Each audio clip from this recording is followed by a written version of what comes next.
سلام علیکم.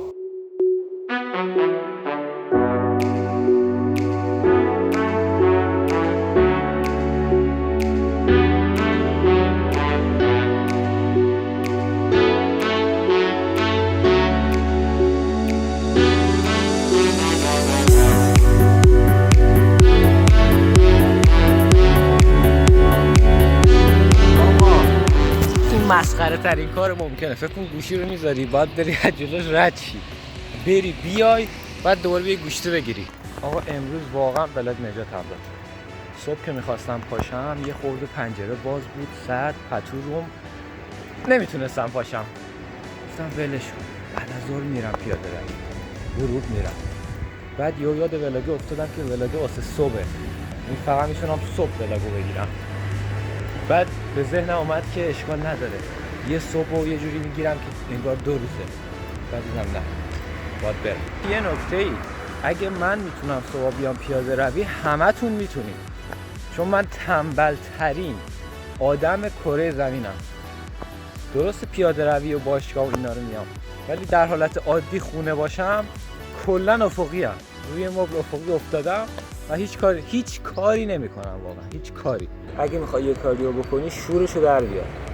بعد من اینجوری بودم که یعنی چی شورشو در بیار؟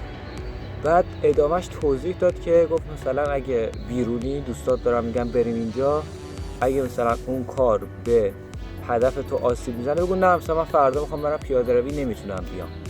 اگه یه شب خواستیم بریم بیرون دیدی فرداش نمیتونی صبح پاشی، بگو نه من میخوام برم پیاده روی نمیتونم. یا اگه یه جا خواستی غذایی بخورن که با سبکت یا رژیم تو اوکی نیست، بگو نه من نمیتونم.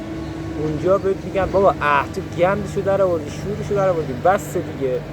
اونجا میفهمی که راه داری درست میری. یعنی هر کاری داری میکنی شورشو در بیاری.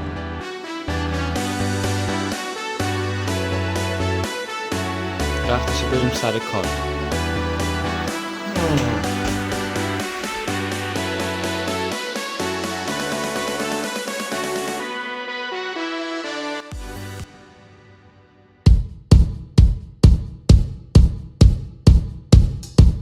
آقا بیرون همیشه همینقدر تاریکه. قبل اینکه پا بذاری، بعد اینکه پا بذاری خودش روشن میشه. سلام علیکم. از روز ششم.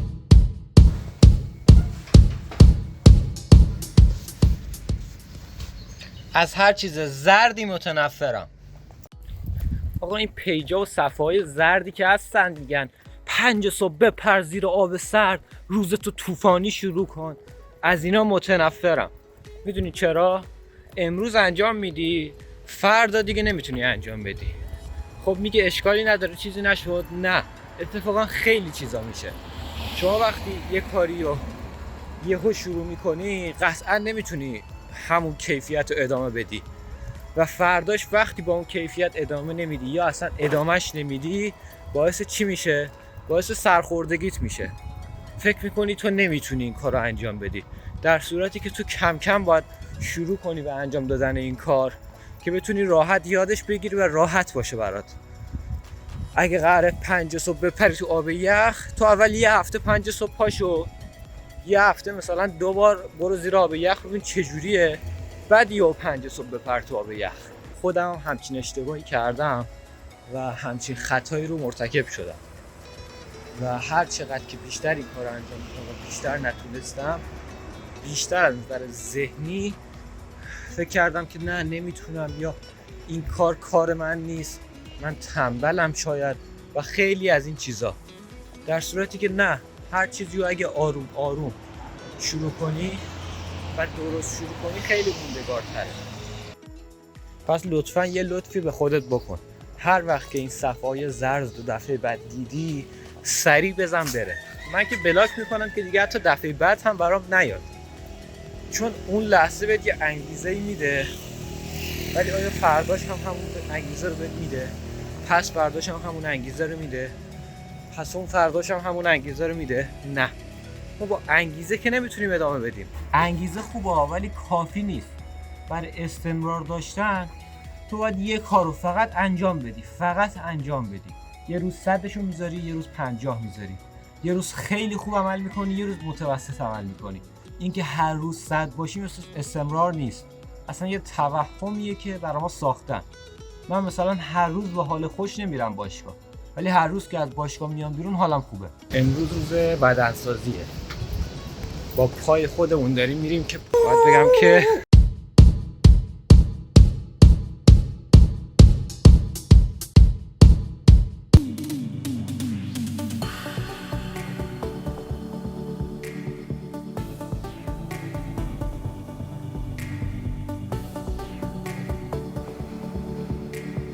این انسان 5:30 قرار بود تو باشگاه باشه.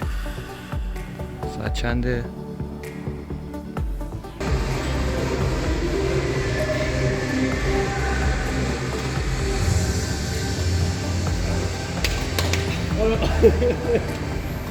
الیاسی قبل آشنایش با من معتاد بود.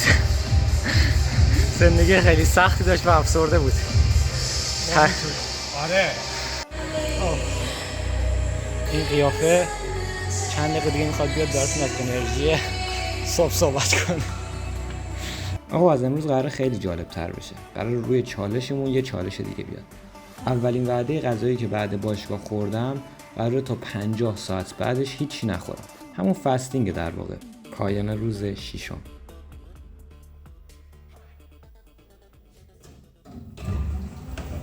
سلام علیکم از روز 7م.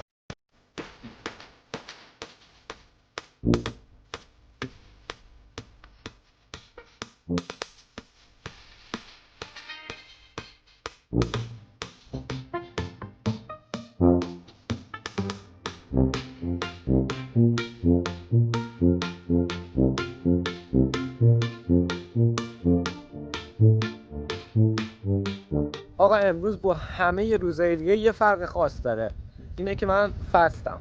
یعنی از دیروز ساعت 12 فستم شروع شده و تا فردا هم قرار تا ساعت 12 ادامه پیدا کنه.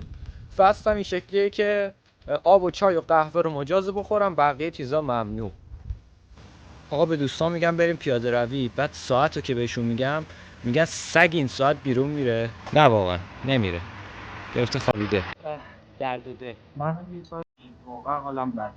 اصلا نمیدونم، نه حال هیچ کاری رو داشتم، نه واقعا میتونستم هیچ کاری رو انجام بدم. من خیلی دلم میخواست خیلی کار انجام بدم ولی انگار یه یخ زد. من مثلا نمیدونم، خودتون میدونید دیگه. خلاصه آره من یه تایمی همین حال رو داشتم. دقیقا اینجا جاییه که یه تضاد وجود داره و اینجوری بودم که میگفتم اگه من حالم خوب شه مثلا این کارا رو انجام بدم. و این دقیقاً تضادش اینجاست که تو باید اون کارا رو انجام بدی که حالت خوب شه، نه اینکه حالت خوب شه که اونا رو انجام بدی. برای من شروع انجام همه این کارا پیاده روی صبح. یعنی این پیاده روی صبح یک جوری زندگی منو تغییر داد، حال منو تغییر داد که خودم باورم نمیشه. مثلا که فکر می‌کنی افسرده‌ای، فکر می‌کنی ناراحتی، فکر می‌کنی در حد ظلم شده، یه لطفی خودت به خودت بکن. دیگه اولین ظالم به خودت نباش. این لطفی خودت به خودت بکن. یه کاری رو شروع کن. به نظر من اون میتونه پیاده روی صبح باشه. چون واقعاً به من کمک کرد. دوست دارم به همه کمک کنم. چون روزای بعد خودم کاملا یادم. روزایی که نیستم.